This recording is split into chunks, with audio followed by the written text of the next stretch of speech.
Muchísimas gracias a todos, muy buenos días. Me halaga sobremanera esa tan impresionante presentación que acabo de realizar.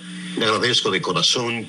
Me permito aprovechar este medio para enviar a todos mis grandes amigos en la República Dominicana un abrazo muy estrecho, un saludo muy fraternal desde California, donde me encuentro. Guardo muy gratos recuerdos de la isla de Quisqueya. He visitado varias veces la República Dominicana.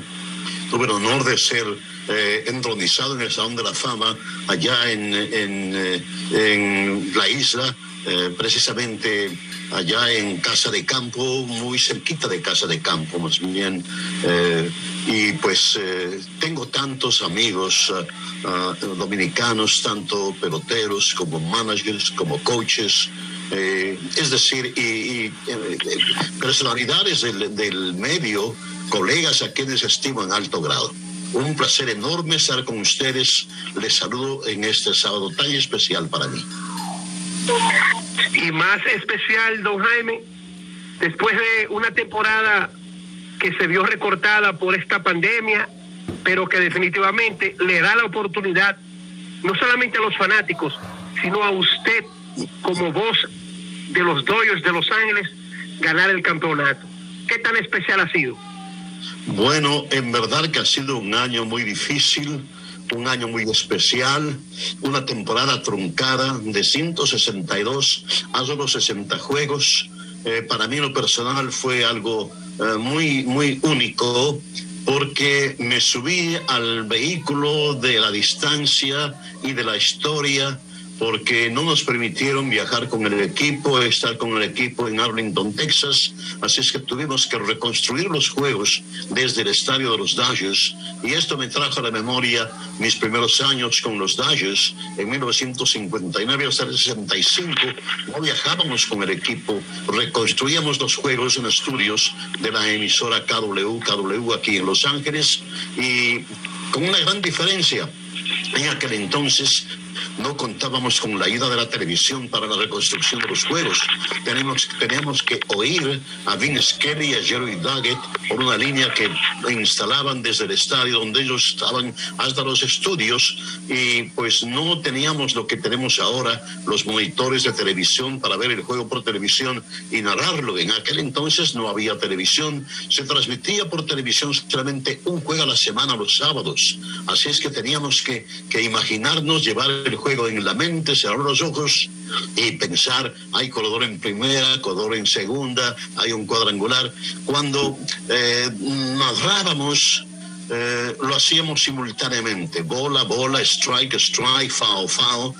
Cuando había una jugada difícil, sobre todo con hombres en base, venía un extra base, teníamos que esperar hasta que terminara la jugada para nosotros describir la jugada. Pero estábamos prácticamente simultáneamente, diríamos, era una traducción literal del inglés al castellano o español. Y ahora nos correspondió hacer algo similar, pero con la ayuda de la televisión. Estuvimos ubicados en la suite 213 de Dodger Stadium. No estuvimos en nuestra cabina regular, porque no era suficientemente amplia para instalar nuevos monitores para seguir los juegos.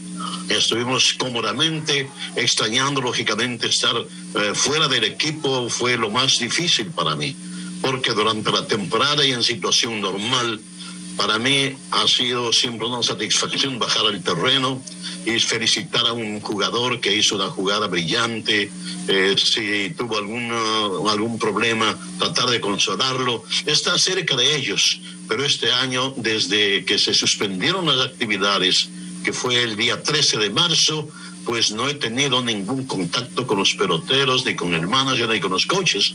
Así es que fue una temporada muy difícil, pero finalmente alentadora para los Dodgers, porque habían transcurrido 32 años desde la última vez que los Dodgers ganaron una serie mundial. Desde entonces, pues ha corrido mucha agua, el río ha traído mucha agua, y los Dodgers en los últimos 7 años habían ganado el título de campeones de la liga, y no podían alcanzar la serie mundial. Tropezaron en 2 de los últimos 3 años, hasta que finalmente se hizo este año, gracias a que el equipo ha estado tremendamente bien estructurado, un equipo sumamente poderoso.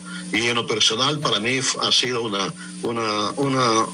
satisfacción muy grande, porque no interrumpí el hecho de que yo he estado con el equipo en todas las series mundiales en las que ha participado, y lógicamente en todas las series mundiales que han sido ganadas por los Dodgers de Los Ángeles. La única serie mundial que yo no transmití fue la de Brooklyn y Yankees en Nueva York en 1955.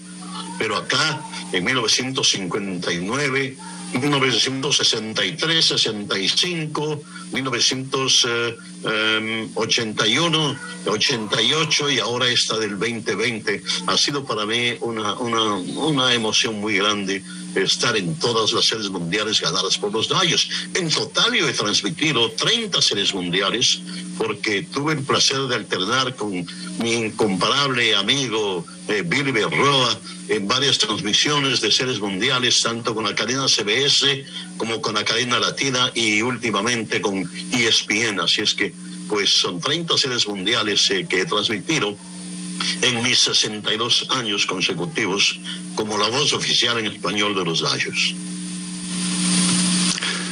Bueno, buenas tardes, Tenchi, buenas tardes, don Jaime. Yo me uno en toda la extensión de la palabra, todas las consideraciones de Tenchi, nuestro colega, a usted. Más que un honor tener este contacto con alguien que nos enorgullece a todos los latinos, los hispanos, y por demás la voz en español de los Dodgers y miembro con el premio Ford Freak, conjuntamente con dos orgullos también, como el caso de Lloyd Bob Canel, el argentino, y el cubano Rafael Felo Ramírez.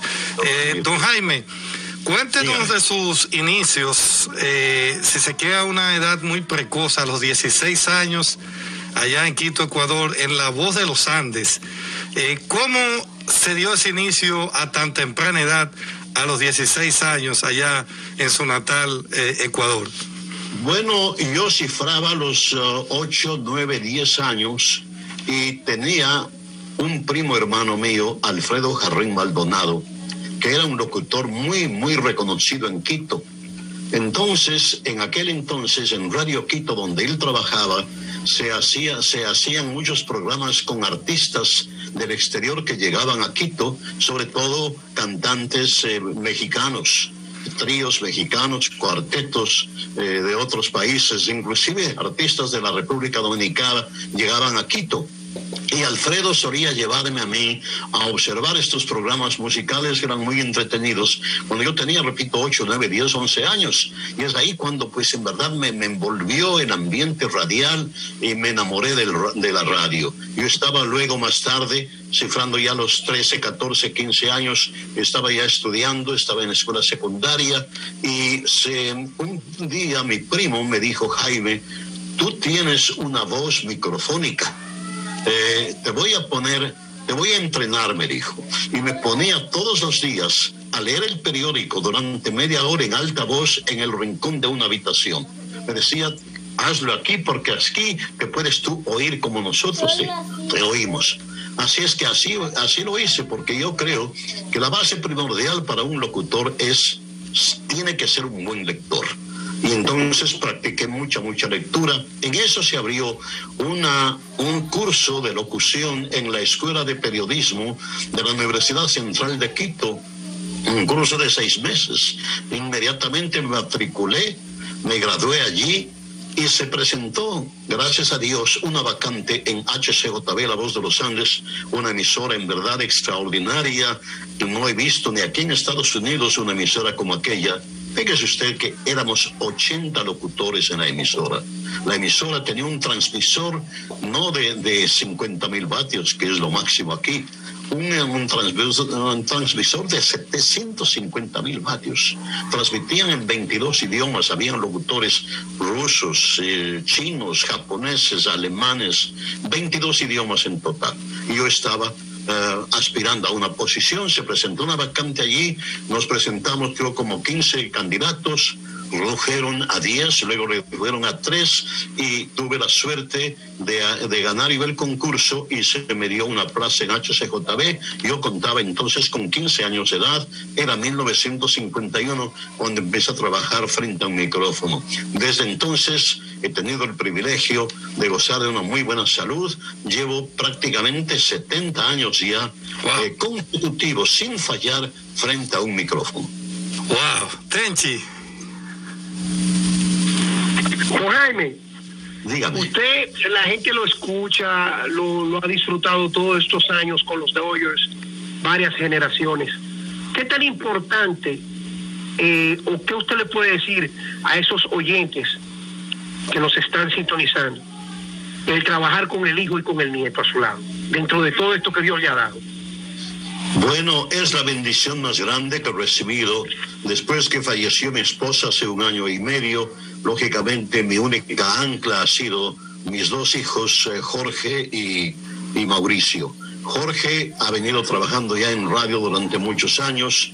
Él volaba un helicóptero, volaba 5 horas diarias para KABC en inglés, transmitiendo los sistemas de viales del sur de California y también del clima o el weather.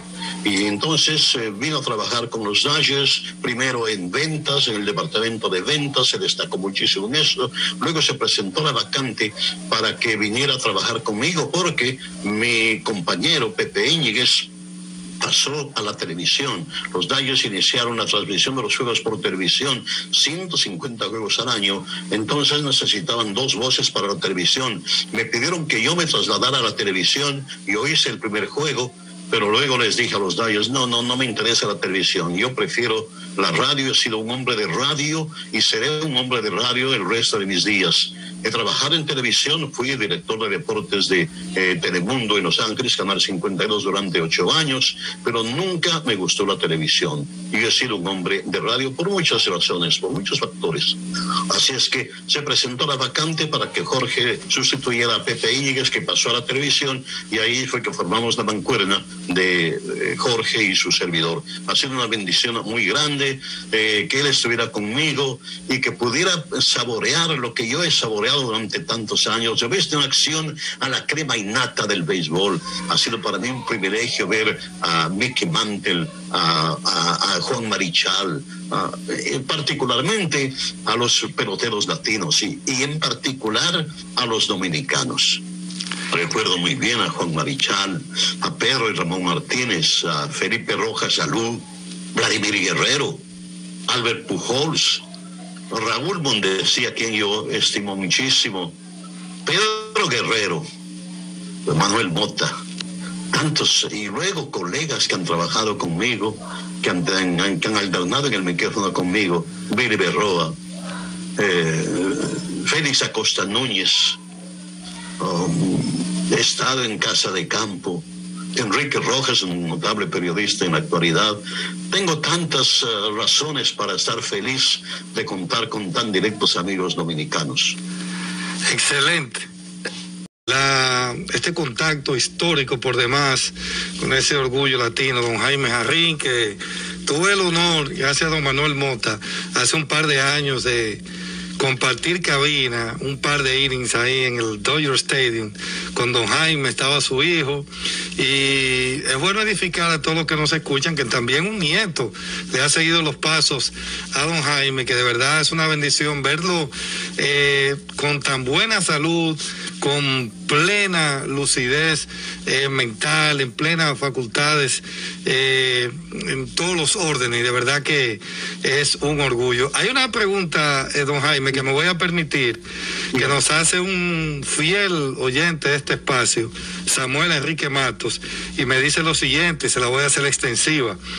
Me dice Samuel: Héctor, por favor, pregúntale al señor Jarrín lo siguiente: ¿qué motiva a un hombre nacido en una tierra futbolística o futbolera inclinarse a narrar para un equipo de béisbol de las Grandes Ligas?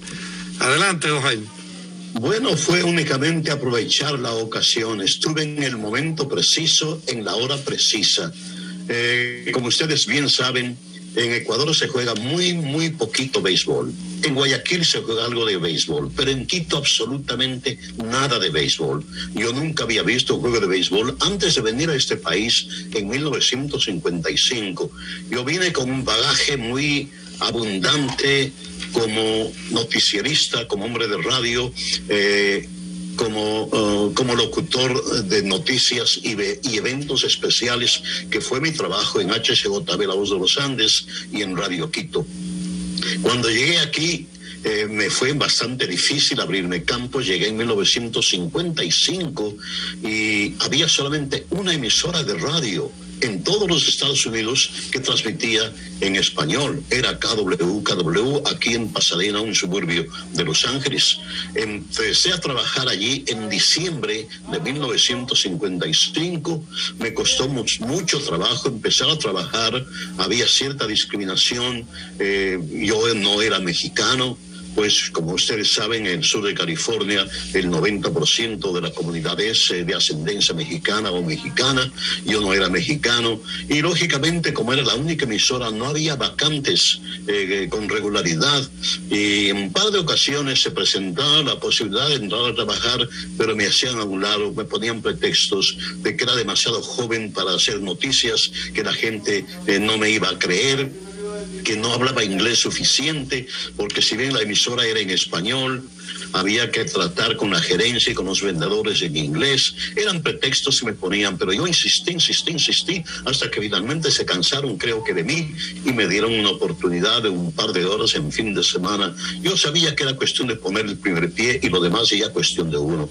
Y así fue como empecé. Empecé a transmitir boxeo desde el Olympic Auditorium en 1957. Empecé a ver béisbol en los dos estadios que había de béisbol AAA, en el Gilmore Field, donde jugaban los Hollywood Stars, y en el Wrigley Field, una réplica del Wrigley Field de Chicago, aquí en Los Ángeles, en la zona sur central de Los Ángeles, donde jugaba el otro equipo AAA de Los Ángeles Angels. Fui a ver béisbol porque yo siempre pues quería auscultar todo lo que era deportes, y ya empecé a empaparme un poquito de béisbol, lo más rudimentario. En eso vienen los Dodgers a Los Ángeles. La emisora obtiene los derechos de transmisión en español de los juegos, y el gerente y dueño de la emisora, el señor William Beaton, llamó un día a su oficina a todos los empleados, éramos como unos 20, y dijo: quiero darles la buena nueva de que acabo de firmar un contrato para transmitir los juegos en español. Necesito 2 cronistas.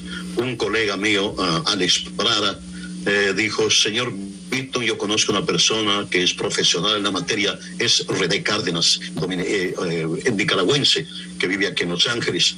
Y dijo: y necesito hacer una persona, y mirándome a mí, dijo: Jaime, quiero que tú estés allí. Yo le dije: señor Beaton, muchísimas gracias, pero debo decirle que yo no me siento capaz de ponerme frente al micrófono. Más o menos estoy arañando el béisbol, pero no me siento capaz, y a mí me gusta hacer las cosas que pueda hacerlas 100% bien.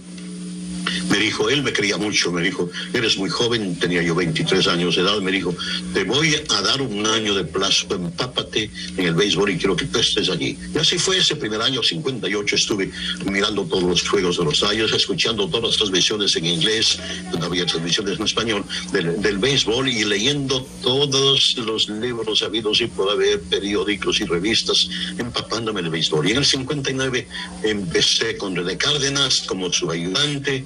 Luego René se fue a Houston. En el 62 vino el Fat García, también de la República Dominicana, que le recomendó René, y yo fui su asistente por él hasta que lamentablemente el Fat García falleció en el invierno de 1972, y ahí subí yo a número 1 en la cabina, y contratamos a un colega mío, un famoso actor mexicano, Rodolfo Hoyos, para que transmitiera los juegos conmigo, y así fue como empecé con los Dodgers.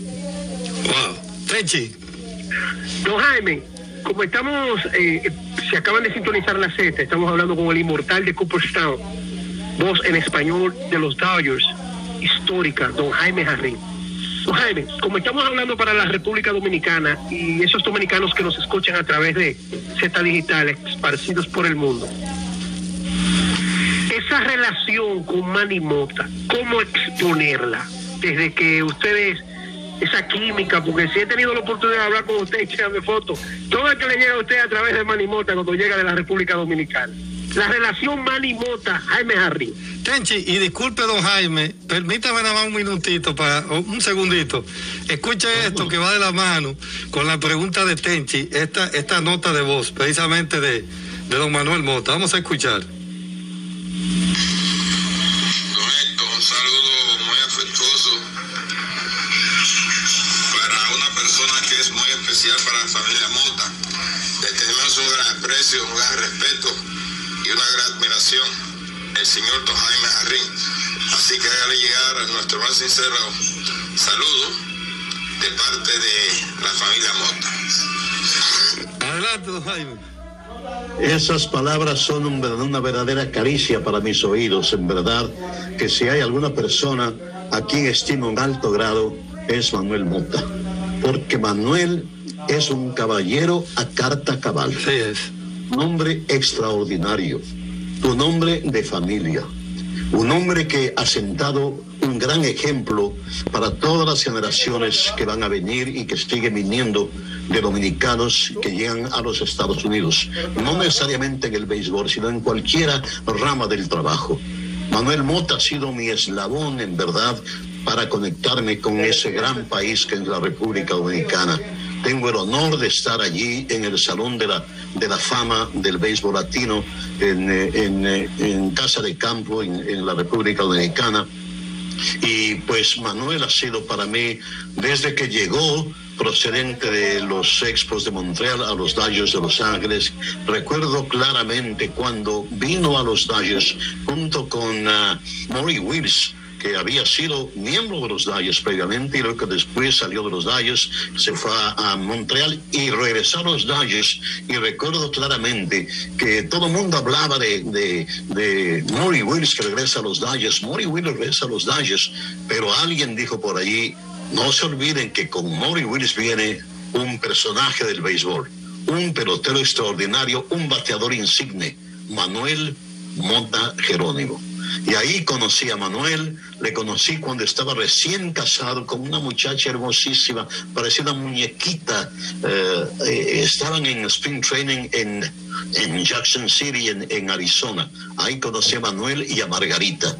Y luego pues mi cabina ha estado abierta y yo recuerdo como Manolo, Domingo, Tony, todos los retoños de Manuel venían ahí, entraban a mi cabina y se paseaban por entre mis piernas mientras transmitía los juegos de béisbol. Así es que guardo en verdad algo muy particular y especial para con Manuel Mota, sin restar méritos a la amistad entrañable que mantengo con otros peloteros dominicanos, particularmente con Juan Marichal, con quien tuve el placer de alternar en el micrófono durante varias series mundiales para ESPN y CBS, y claro, Pedro y Ramón Martínez en particular, otro personaje del béisbol dominicano, no tan famoso como Pedro desde el punto de vista como pelotero, pero Ramón, y yo creo que fue vital en el desarrollo de Pedro como pelotero. Ramón, yo admiré mucho a los dos porque eran dos hermanos que siempre estaban juntos cuando Pedro estaba con los Dodgers, y nunca yo había visto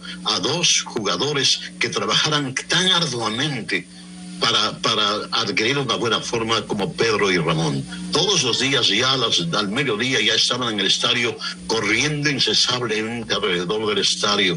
Pedro y Ramón son recuerdos maravillosos en verdad, y así podría mencionar a tantos dominicanos a quienes estimo en alto grado en verdad, pero Manuel pues en verdad es algo muy particular y especial. Don Jaime, ¿qué significó para usted formar parte de una, si se quiere, una manera estelar en lo que fueron los Juegos Olímpicos de Los Ángeles en 1984, que coincidencialmente significó un elemento histórico para nuestro país? La primera medalla de un dominicano en Juegos Olímpicos fue ese año, Pedro Julio Nolasco, una medalla de bronce en los Juegos Olímpicos de Los Ángeles en 1984. Usted como director de radio y televisión en español de esos Juegos Olímpicos, ¿cómo puede definir esa experiencia que tuvo en ese entonces? Fue algo en verdad maravilloso porque Yo había narrado más de 4.000 juegos en forma consecutiva desde 1960 hasta el 84, y se me cortó la racha de más de creo que son 4.013 juegos consecutivamente narrados. Y se me rompió la racha porque el señor Peter O'Malley, el dueño de los Dodgers, estaba trabajando ardientemente en favor de que el béisbol fuera considerado un deporte de medalla olímpica, y lo consiguió. Y entonces él me dijo: Jaime, por favor, deja al equipo unas 3 semanas, quiero que trabajes en el Comité Olímpico porque estoy muy interesado en eso. Y así fue como me nombró el Comité Olímpico, el director y productor de radio en español de los Juegos Olímpicos, y contraté como a 19 cronistas. Yo personalmente transmití como unas 46 horas de boxeo, transmití las ceremonias de apertura y de cierre de los Olímpicos, y traje cronistas de otras nacionalidades, traje del Ecuador a un directo amigo mío, Alfonso Lazo Bermeo, para que transmitiera fútbol, soccer, y así otros cronistas para baloncesto y otros deportes. Y fue para mí una experiencia en verdad maravillosa, una distinción enorme, y guardo muy gratos recuerdos.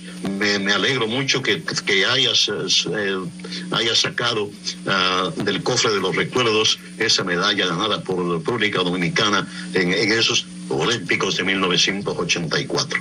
Terminaron los Olímpicos y volví nuevamente a mi profesión, al yunque, a la narración de béisbol. Volví con los Dodgers de Los Ángeles, y gracias a Dios pues he tenido el privilegio y la suerte de que no me ha faltado trabajo en este país. La cosa más importante aquí cuando uno viene como inmigrante es el trabajo. Si una persona se queda sin trabajo, lo que ocurre con frecuencia aquí, y no puede conseguir otro trabajo durante 4, 5, 6, 8 meses, es un verdadero purgatorio, un infierno en verdad, porque se les va todos los ahorros que tienen, y es muy precaria la situación. Yo, en cambio, no he dejado de trabajar ni un solo día desde 1955 que vine a este país, y eso es una bendición muy grande. Yo le pregunto, don Jaime, ¿existirá en algún otro equipo, en algún otro deporte, 2 narradores para una misma organización que permanezcan por tanto tiempo como Vince Scully y Jaime Jarrín? No creo que vuelva a repetirse en absoluto. No creo que la marca de Vince Scully, 67 años consecutivos transmitiendo los Juegos de los Dodgers, yo tengo 62 años, dudo mucho que llegue a los 67. No sé, me siento por el momento físicamente bien, gracias a Dios. Dios me ha dado una garganta de hierro, nunca me ha molestado la garganta. No tengo receta especial alguna para mantener en buenas condiciones las cuerdas vocales, únicamente evito tomar líquidos fríos poco antes de la transmisión. Es mejor un tecito calientito con bastante limón y nada más. Y pues Vince Scully para mí es el cronista de béisbol, de deportes en general, más espectacular que puede producir la humanidad. Un hombre extraordinario, además de las facultades como narrador, como relator de béisbol, la clase de persona que es él. Yo le debo a él todo lo que he logrado ser, porque él ha sido pues mi maestro, mi guía, mi consejero, mi confesor, mi amigo en particular y mi colega. Me siento en verdad profundamente agradecido por el hecho de que estoy alternando aquí con lo más selecto de los cronistas de béisbol en toda la historia. Vince Scully, Ernie Harwell, tantos, Jack Buck, Joe Buck en la actualidad, toda la crema innata, de la misma forma como he tenido el privilegio de narrar juegos de los más grandes del béisbol, Willie Mays, Juan Marichal, Henry Aaron, tantos fenómenos del béisbol, y yo he tenido el privilegio de narrar sus actividades en el campo. Stan Musial, tantos los nombres se me escapan por el momento de la memoria, que ya empieza a traicionarme un poquito, pero pues sin embargo guardo gratos recuerdos de esos fenómenos de la pelota. Excelente, bueno, wow, Tenchi, ¿cuánto nos hemos edificado y hemos aprendido? Don Jaime Jarrín, la voz en español de los Dodgers, y también premiado por el Salón de la Fama de Cooperstown, con el Ford Fritz Award, premio Ford Fritz, que Fritz fue, en adición al presidente de la Liga Nacional, fundador del Salón de la Fama de Cooperstown, y también fue el comisionado de las Grandes Ligas, y en honor a él se usa por antonomasia el término del premio Ford Fritz a los hombres más destacados en radio y televisión que han llenado por toda una época, como el caso del ecuatoriano Jaime Jarrín, a quien tenemos el honor de estar entrevistándolo en el día de hoy, el cubano Rafael Felo Ramírez y el argentino Eloy Bob Canel. En ese sentido, don Jaime, recientemente fue anunciado los nominados a este premio Ford Freak, entre los cuales está ese orgullo nuestro de Santiago, de todo el país, de toda América Latina, la voz en español de ESPN, del béisbol de las Grandes Ligas, Ernesto Jerez. ¿Qué valoración, don Jaime, tiene usted de Ernesto y en sentido general de los colegas que de una forma u otra han hecho esa transición de salir de su país de origen, su país natal, y triunfar allá en el exigente béisbol de las Grandes Ligas? Mi admiración en particular para Ernesto Jerez, porque en verdad es muy difícil abrirse campo aquí en el ambiente de radio y televisión, particularmente en lo que a televisión respecta. Ernesto, a través de los años, ha comprobado ser en verdad un relator de béisbol extraordinario, un relator fuera de serie, y yo creo que tiene suficientes méritos para estar conmigo en el Salón de la Fama en Cooperstown.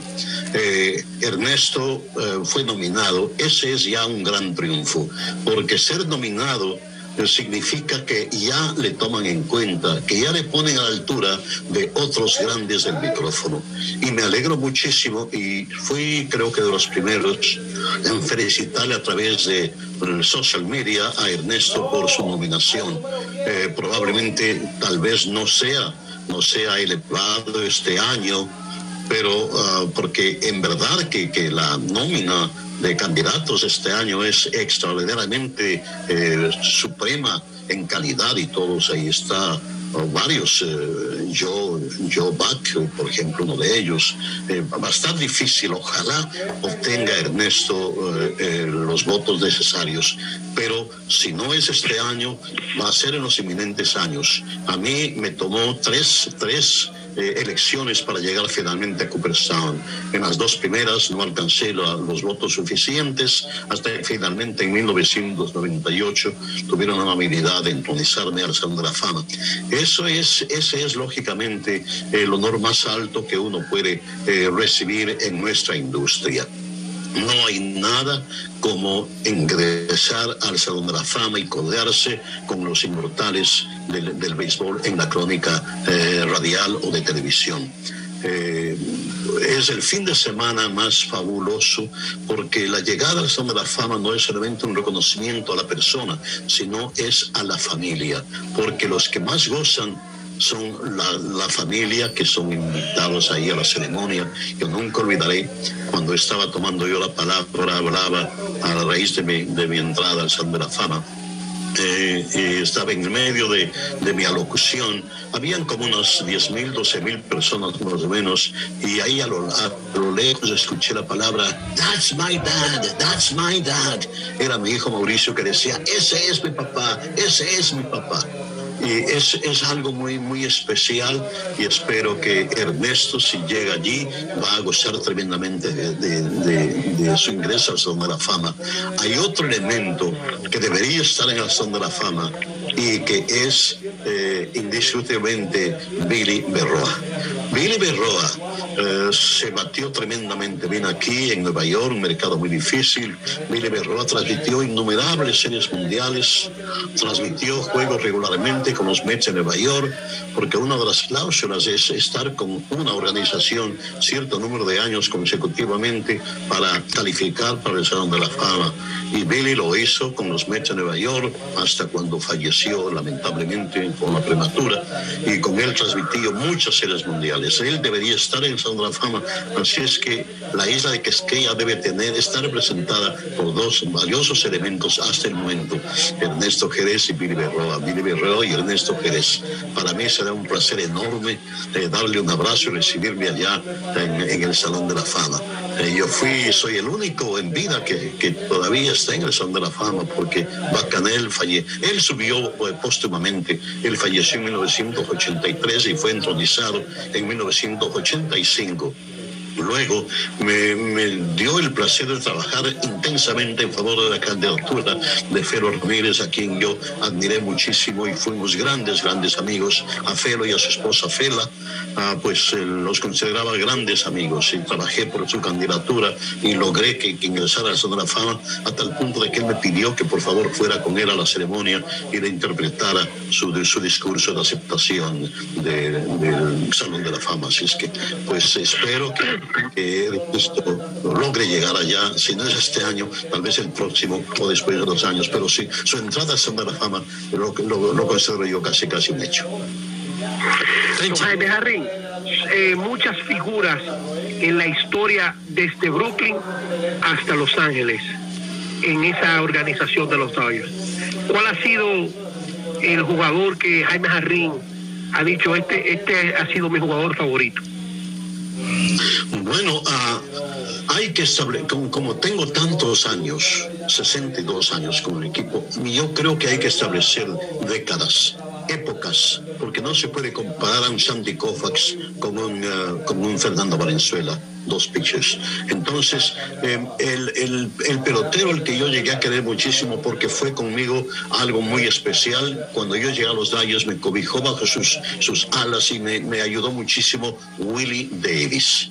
Willie Davis, centerfielder de los Dodgers. No sé, le caí muy bien y él me ayudó muchísimo cuando yo daba los primeros pininos en el béisbol.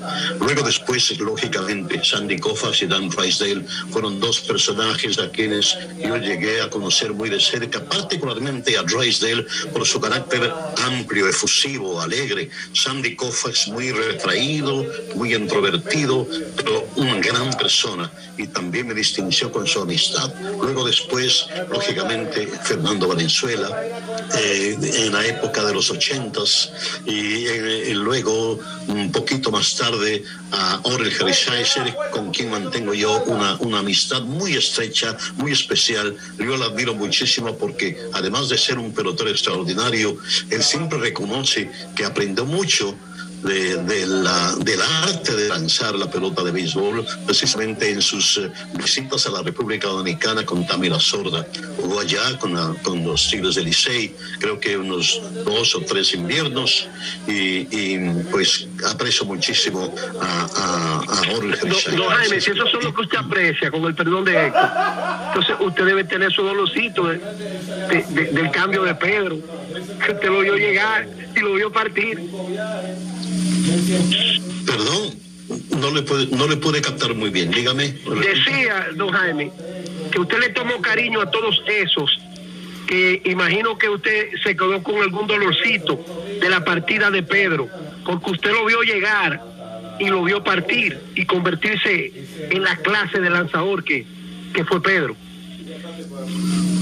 Efectivamente, yo creo que uno de los errores garrafales cometidos por los Dodgers de Los Ángeles, y particularmente por Fred Clair, que era entonces el general manager, y por Tam La Sorda, que era el capataz del equipo, el hecho de que hubieran cambiado a Pedro Martínez. Ya Pedro se distinguió enormemente con los Dodgers, si bien estaba en el bullpen, tuvo un año fantástico de 9 ganados y 2 perdidos, y nos llamó poderosamente la atención el hecho de que cambiaran precisamente a él. Si bien los Dodgers de Los Ángeles necesitaban urgentemente un segunda base, pero podrían haber cambiado a un segunda base por otro pelotero, y no por alguien que ya descollaba en una forma extraordinaria, demostrando aptitudes fuera de serie.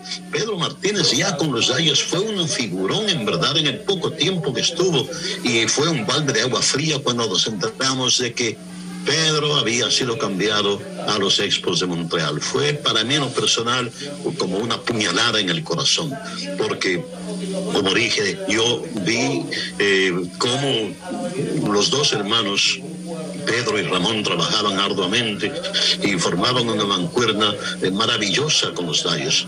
Pero pues así es el béisbol.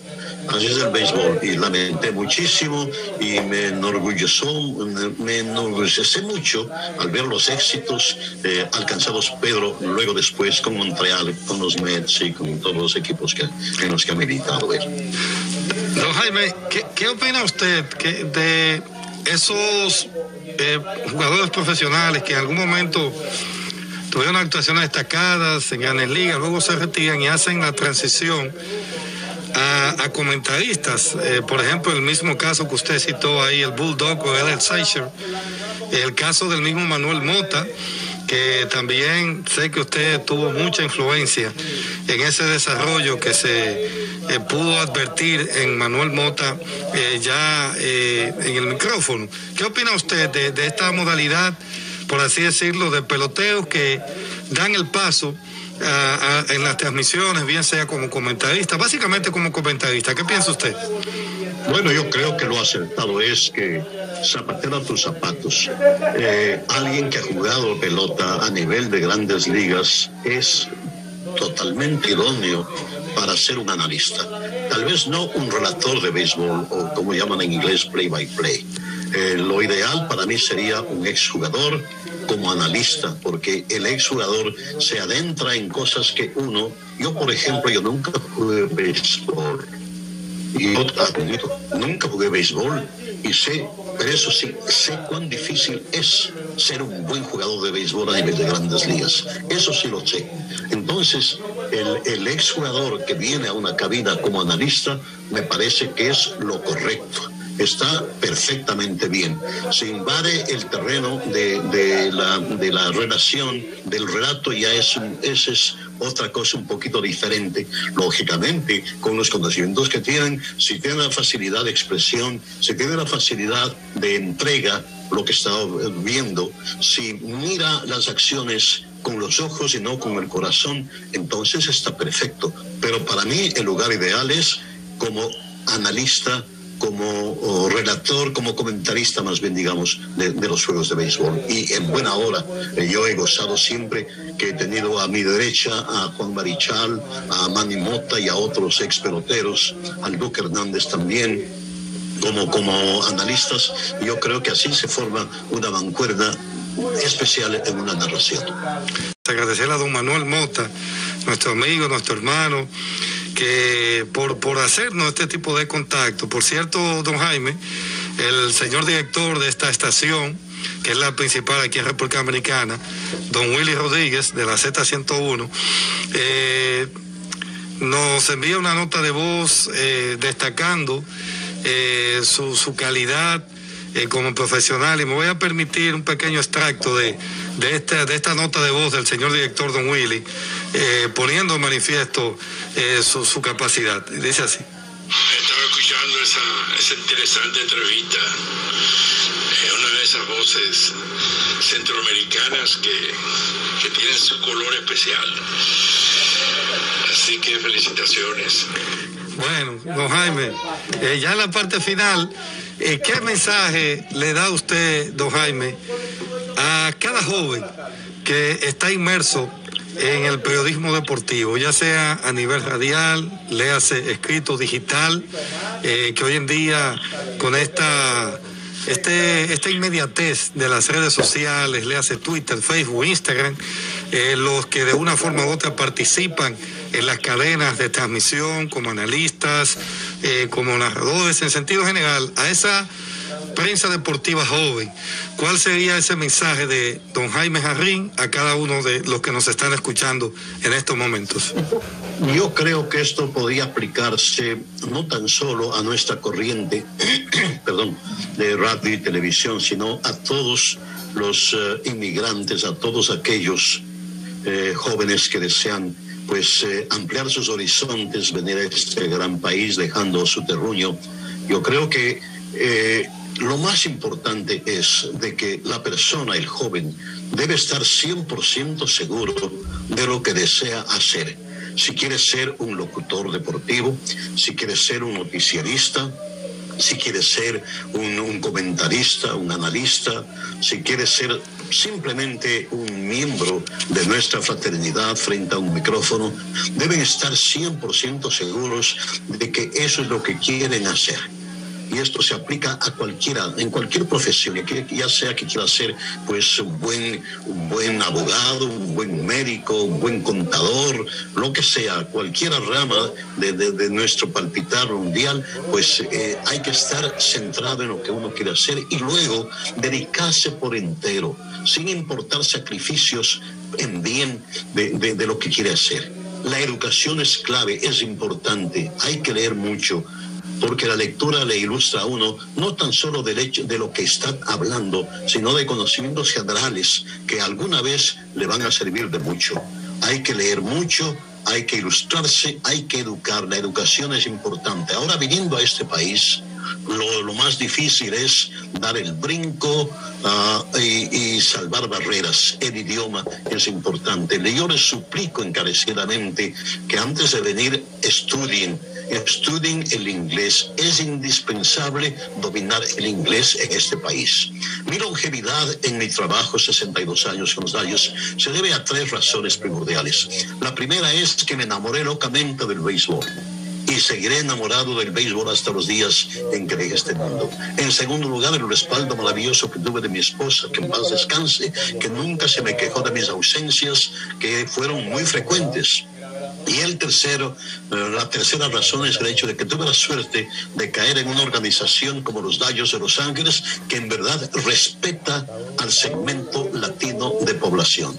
Los Dodgers, como ningún otro equipo, le coloca a la comunidad de habla hispana al mismo nivel del anglosajón. Para los Dodgers no ha habido diferencia. Vin Scully y Jaime Jarrín en el mismo nivel, y así en todo aspecto. Esas han sido las 3 razones por las que yo he logrado mantenerme tanto tiempo frente a un micrófono y en el béisbol con los Dodgers de Los Ángeles. Así es que eso es lo que puedo decirles a los jóvenes que tratan de ampliar sus horizontes llegando a este país. Wow, Tenchi. Bueno, don Jaime, de parte nuestra, cuando yo tenía 8 años, en mi casa visitaba uno de los mejores amigos de mi casa, se llama Cándido de Olio, que Dios lo tenga en vida. Siempre me mencionaba el nombre suyo y el de Felo Ramírez. Y hasta la fecha, creo que este ha sido el mejor regalo de cumpleaños que voy a tener mañana. Wow. Tener la oportunidad de conversar con un inmortal de Cooperstown y como ser humano, un inmortal también que Dios nos ha dado. Un abrazo, don Jaime, de verdad, orgulloso de que Héctor me haya invitado a esta entrevista en este sábado. Gracias, don Jaime. Si usted puede terminar recreando un poquito de su estilo narrativo al conectar un cuadrangular, qué sé yo, Cody Bellinger, por ejemplo, para ganar la Serie Mundial. ¿Cómo usted diría para terminar la entrevista, don Jaime? Bueno, como no, pero antes que nada quiero enviarle un abrazo muy efusivo y un saludo muy especial. Gracias por su amistad antes que otra cosa, y desearle un muy feliz cumpleaños el día de mañana, y a todos los oyentes pues un abrazo cariñoso desde California, donde quiera que se encuentren. Bueno, ya está listo el pitcher, tiene las señas del catcher, bien lanzamiento, batazo profundo al jardín central, la pelota se va y despídala con un beso, se fue de cuadrangular.